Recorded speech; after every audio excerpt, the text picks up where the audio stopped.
Thank you, everybody. I see there's still quite a few participants left in the room, so thank you for waiting for the graveyard shift. I hope I'll keep it exciting. So before I start, I want to start with a question and just ask, why e-commerce logistics?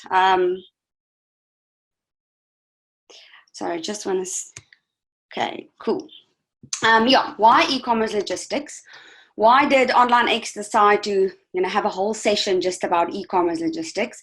Usually in a normal, I would say, non-online environment, I will ask people to take a guess. But let's have some questions here. I will ask people to take a guess, but this is now not in that situation. So to give you a quick answer why e-commerce logistics is so important, and it all comes down to the simple answer of it's all about money. So firstly, if you think about how extremely important the delivery process is when it comes to delivering your parcels, online directly, or the delivery of your parcel directly affects your customer experience. 55% of customers state that if they've got a bad experience with the delivery of the parcel, they will not buy from your store again. Customers' bad experience means you lose your sales, and then also at the end of the day that affects your money. And secondly, it's just the cost of managing your e-commerce logistics. It's a massive cost expense, and you need to realize that if you do not manage that expense correctly, it's directly going to affect the profitability of your company. And at the end of the day, you don't want to work not to make any money. So let me just... So yes, it all comes down to making money, right? And that brings me to my topic of the day, is how not to lose money when it comes to e-commerce logistics. Because it's an extremely important topic. And I think that is something that it's not easily achievable, but it's definitely achievable. So maybe I'll be able to give you some answers today in terms of that. So I want to start with warehousing. And that is really an important part, because if you are a new merchant that's looking to go online, or if you are an existing merchant, and it's a very important aspect of your e-commerce logistics that you need to decide which model are you going to follow. So there's basically two general models at the moment when it comes to warehousing. You can make use of in-house warehousing, or you can outsource your warehousing. In-house warehousing refers to you manage the fulfillment process yourself, which means the picking, the storing, the picking, the packing, and the shipping of your parcels. When you outsource your warehouse, you make use of a third party. So you actually get your supplier to deliver to the third party warehouse. They will fulfill the parcel, and they will ship the parcel to your customer. So that is the two major, I would say, options that you've got when it comes to warehousing. So now the question obviously is, which one do you need to use? And before I can really give you an answer, I want us to just quickly look at the pros and the cons of when you make use of outsourcing your warehousing. So outsourcing is when you, as I've explained, make use of a third-party company. So let's just look at the first pro. You can save on certain expenses. So when you make use of third-party warehouse, you obviously don't have expenses like the rent of your warehouse, the insurance of the warehouse, staff costs, and all of that. So that is expenses that you can save when you make use of a third-party warehousing. It's also less complex. So all those expenses that I've mentioned now, you need to manage them, and there's also a cost in managing them. You as the business owner need to focus not just on your website and marketing your products, but also on the whole fulfillment process, and that is quite costly in itself. And it's not always just, it's quite difficult to put a rand value on that cost because time also kind of falls within that category. Then thirdly, inventory flexibility. So if you think about it, when you make use of a third-party warehouse, it's a lot easier to scale your inventory, because all that you do is you basically tell them, listen, I've got more stock, and they need to manage that process. When you do the inventory yourself, now your warehouse only have got a certain amount of space, or you need to employ more people in order to help you manage the stock, and there's a lot of time and cost involved in that. So inventory flexibility is something to consider.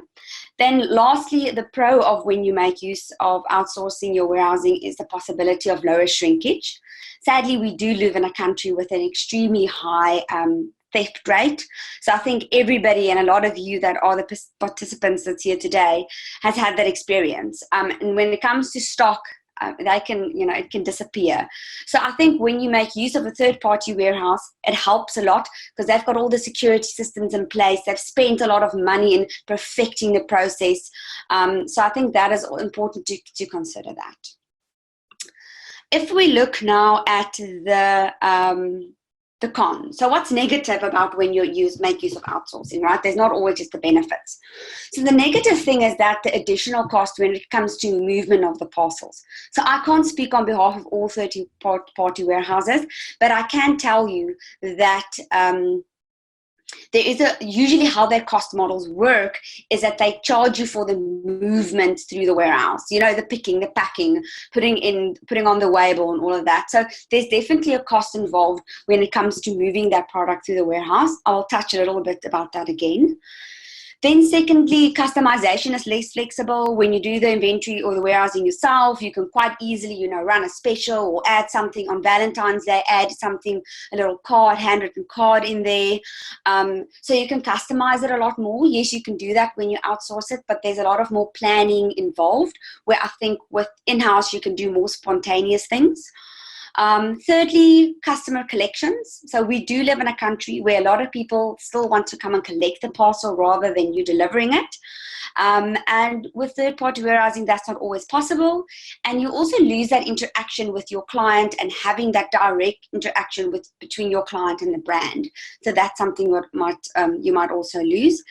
And then omni-channel. So omni-channel, when I say that, I refer to the fact that you've got more than one sales channel. So you will sell online as well as via retail stores. Let's say, for example, you've got a lot of stock now in your third-party warehouse and now you need that stock in your retail stores because for some reason you didn't plan correctly. And now you need to move all that stock from the warehouse to from the third-party warehouse to your online store. And what will happen is that it will be expensive to move that a lot more from the third-party warehouse than if you were doing the inventory yourself. So those are just the pros and the cons that I think one needs to consider when you decide which warehousing model you're going to use. So now all of you are probably sitting there, great, Anita, thank you for giving me the pros and the cons, a little bit of a textbook, but which model should I use? Give me the answer, and then I can use that one, and it can be the most cost-effective way for me to start. Sadly, there isn't a perfect answer that I can give you. I really believe it's quite unique for each business. What you need to do at best, I would say, is go and do a cost comparison for your specific business. What will it be if I do it myself? Obviously, it's going to be an estimate compared to what will it be if I outsource it. And based on that, you can really make an educated decision. I can give you two examples. So Action Gear is a company that we've worked with previously.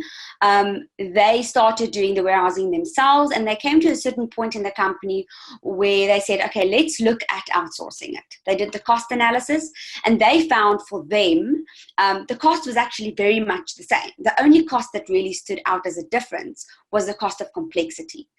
And they found that doing it, managing the inventory themselves was a lot more expensive from a complexity cost because he had to manage the staff and the warehousing and all of that. So it didn't really make sense for him, and he decided, okay, I'm going to rather outsource it.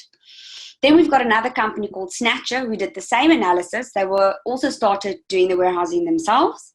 And then they looked at outsourcing it, but they found that it was better rather keeping or managing the inventory themselves. So now the question is, why did these two companies came to such a different conclusions? And when I looked at the two business models, and I'm not saying this is, the perfect answer, but I do think it's a guideline that you can go on. And it all comes down to profit margins. Action Gear is a company that sells products, smaller products with quite high profit margins. Snatcher is also a company that sells smaller projects but with a lot lower profit margins. Let's say, for example, Action Gear ships a drone, and they make a profit of 1,000 Rand on that product, where Snatcher ships a puzzle and they only make 100 Rand gross profit on that product. The cost of moving that product through the third-party warehouse, because the size are very much the same, it's going to be a certain price. However, if you've got a higher margin you can give away, it might make more sense to actually use a third-party warehousing. So I don't want to go into too much detail, but I really believe that if you're a company where you've got a lot of products with smaller margins, it might be more cost-effective to do the inventory yourself. Where if you've got the product with higher margins, you can really look at the option of a third-party warehouse. But as I say, that's very much my opinion and from my experience. So hopefully that can give you some guidelines. If you do decide to do the inventory yourself, that means you will be responsible to shipping the parcel from your warehouse to your customer. So you really need to understand the shipping process then. So yes, okay, first question was I decided to do the warehousing myself. I found from a cost perspective it's going to be best. But now I need to consider the fact that you need to manage the shipping of your parcel yourself. So that brings me to my next point. There's a few examples, of third-party warehouses in South Africa, Parcel It, Digital Planet, Parcel Ninja, On the Dot. So you can really go and get in contact with them as well and get pricing from them. Those are the options. So to bring me to my next point, cost-effective shipping. So as I say, if you do decide to do your inventory management yourself, you need to understand the shipping part. So I'm going to touch on only a few, I don't have that much time left, but a few points that I think is really important to know in order to try and keep the cost of shipping as low as possible. The first two speakers has also given a lot of valuable insight in terms of what you need to consider. Graham spoke about packaging, which is extremely important. So I'm trying not going to repeat what they've said or touch on the same things.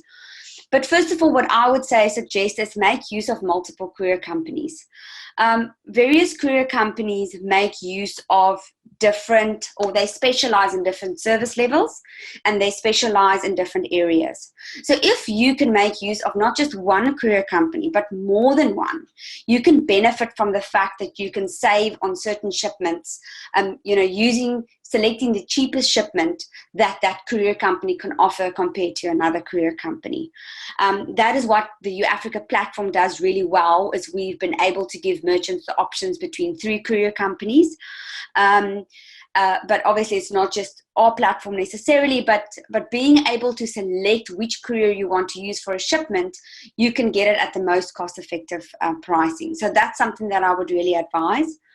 Then rural deliveries, sadly, as Lars also mentioned, South Africa is a big country. There's a lot of areas that gets defined as rural or regional areas by the couriers, and they can be extremely expensive. And I think that's where a lot of the smaller online merchants that we work with still struggle.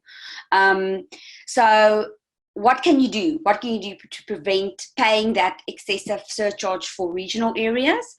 I think Pago is a very good option to make use of them, especially when it comes to regional delivery. So really look into Pago. But you can also make local arrangements. If you've got a customer that you know is situated, you can always say to them, listen, we're going to deliver to your local butcher. Yes, it might require you some extra admin, but the admin that it might take just to contact that customer and say, listen, you're situated in an extremely regional area on a farm outside, can we possibly deliver it in town for you, and you can go and collect it, that you might even save on that rather than just trying to deliver it to that customer. So that's something to consider. Correctness of information. So that is really important. And I know it sounds so basic, but the couriers make use of the label that was and the address on the label, and they still make use of the suburb and the postal code in order to deliver a parcel. So it's really important that you educate your customers at checkout that they need to put in a suburb and a postal code, and even maybe somewhere flag under your shipping terms that they need to put in the correct postal code and suburb, because the couriers still make use of that data to deliver the parcel. And if you end up giving them the incorrect postal code number, there can be an issue with delivering the parcel and not having the parcel delivered with the first attempt, but only the second and the third attempt, which delays the process. So as I say, educate your customers at checkout. Make sure that on checkout you've got a field that asks for suburb, that asks for postal code, because you're going to need to give that information through to the courier company in order to deliver the parcel successfully. Cost of shipping, refrain from using manual labels. So if you've got an online store, try and use an integration that links your online store with the courier company. Yes, uAfrica, our platform, is one of those integrations. We pride ourselves on doing it quite successfully, but there is also other courier companies that's got direct integrations. If you've got a custom-built website, you probably will need a custom-built integration, but you might be able to get a developer to do that, or even the courier company, depending on your volumes. So we would really just say refrain from manually filling in orders. There's a lot of technology out there that can help you do it. Do your research and try and rather do that. There's just so many mistakes when it comes to trying writing out manual labels, and it also doesn't look that professional. Then secondly, understanding courier terms. That is extremely important. Why do I say that? Because understanding what the courier charges you know what you can charge your customer. I'm not going to go into too much detail in terms of volumetric weight. That's already been covered by Graham. But go and read your terms and conditions of the courier companies. Make sure you understand the insurance terms. A lot of people don't know, but the couriers will not take, most of the time, liability for your parcels. So if you want to insure it for a specific value, you need to state that beforehand. So that is extremely important. And I think also, just to mention here, that packaging is also very important. Make sure that you know what your courier requires in terms of packaging, because if it's not packaged correctly and something goes wrong, they will not take any liability for it. And that all of these things that I've mentioned now end up increasing your cost. Because what happens, your parcel breaks, you need to ship it again, you need to refund your customer, and all of these things that I've mentioned are areas, if you focus them, you do them correctly, you can refrain from adding these extra costs. So this is to bring me to my last slide, and I think I've got like 3 minutes left, so let me see if I can try and get through it. As I mentioned in the previous slide, you need to understand what your courier charges you so that you can know what you need to charge your customer. So that brings me to the question of, what should I charge my customer at checkout? And we get this question asked so many times. First option, free shipping. Yes, free shipping is important, and I know a lot of e-commerce businesses feel that they need to offer free shipping, but at the end of the day, if you cannot afford free shipping, it doesn't help you offer something, and you can't afford it, you are not able to cover your expenses and your business can't grow. So you need to make sure that you can afford free shipping in order to offer free shipping. How can you calculate it? The first thing you need to do is really go and try and determine what is the standard average fee that you pay per shipment. And that is very difficult to do if you're a new online merchant, because you don't have a history to calculate that on. You're not sure where your customers are situated in the country yet. But let's say, for example, you can calculate that the average shipment is 80 Rand, and that you want to say, okay, I want to give free shipping up to the value of 500 Rand. So in order to really calculate if you can afford it, if you say, I'm paying 80 Rand on average for a shipment, the sale of that basket, I'm going to say, is 500 Rand. So if you take the 80 and you divide it by the 500, you get 16%, which means 16% of that 500 sale that you've made is already going just to shipping costs. If you're only making an 80% margin on your actual on your products, you're only sitting with a 2% GP. So I think it's really important to go and decide, and that's what I think Graham also mentioned, is that you need to have products with quite enough high margins in order to make sure that you can still make money when it comes to online. So do go and do that calculation. So just a quick one.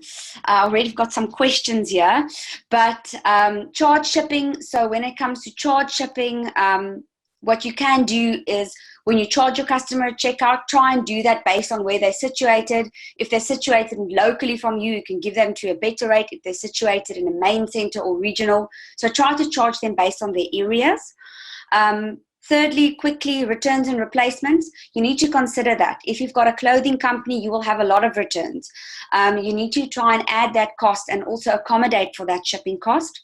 And then lastly, I just want to say monitor. And it sounds very textbook-ish, but a lot of the factors that I've mentioned will depend on where your customers are situated and what kind of products you are shipping.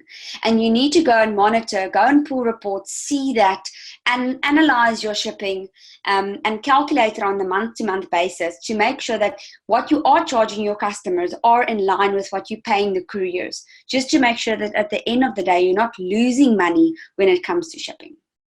Okay, so I think my time is very much done. I'm just going to stop sharing my screen. Fantastic. Thank you so much, Anita. Are there any questions that you'd like to answer? Yes, I've got quickly just going to look at the questions. There was quite a few. Do I still have time left? Can I answer one or two of them? 2 minutes. Okay, 2 minutes. Oh, let's go. Does uAfrica have an API for web developers to use to integrate into the website? Currently, we don't have an open API. We are in process, hopefully before the end of the year. Maybe this can also add some extra pressure onto our developers, but we're definitely looking into it. Currently, we only integrate. We've got a full integration with if your store is built on Shopify or WooCommerce. But if you are interested in our API, please give us, pop us an email, because when we do have it live, it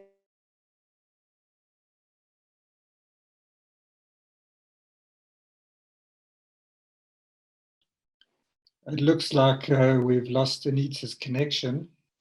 so we can. Is that? Let's just monitor it. Anita, are you back with us? Can you guys hear me? Yes, you broke up. Can you just repeat that last statement? Okay, about the API integration? No, after that. After that. Okay, so the question after that was just about international shipping, if uAfrica offers international shipping. And the person made it very clear that 2 years ago, I was the one that said that uAfrica will have it quite soon, and it's 2 years later, we still don't have it. So no, sadly we don't. It's something we're still looking into it, but there's a lot of reasons why we haven't done it. But at the moment, I will not give a timeline again. I will just say, don't ever say never. So, can I do another question, Dennis? Yeah, let's make this the last one or two. Okay. Anita, do you have stats about, okay, I'm just going to read the question so that everybody can maybe see it. Anita, do you have stats about whether a customer purchased more if the product is more highly priced but includes shipping versus a product that is lower priced but that the shipping cost is extra? So I think that's a very different, it's a quite difficult one to answer. I don't have specific stats on that I can show you, like a research analysis. From our experience, we work with more than 1,000 online stores, that it all depends on your product. And when you look at your product, what is the price of your competitors? And then look at your shipping cost and see that should you rather add it into your markup, or should you rather just ask more for the shipping? I would personally say if you can make your product a little bit more expensive, but it's still competitive with other products, rather do that and make your shipping costs a little bit less for your customer, because customers don't mind paying shipping, but they don't want it to be excessive. So I would say probably look at that. Okay, so I think that is all of it. Let me see.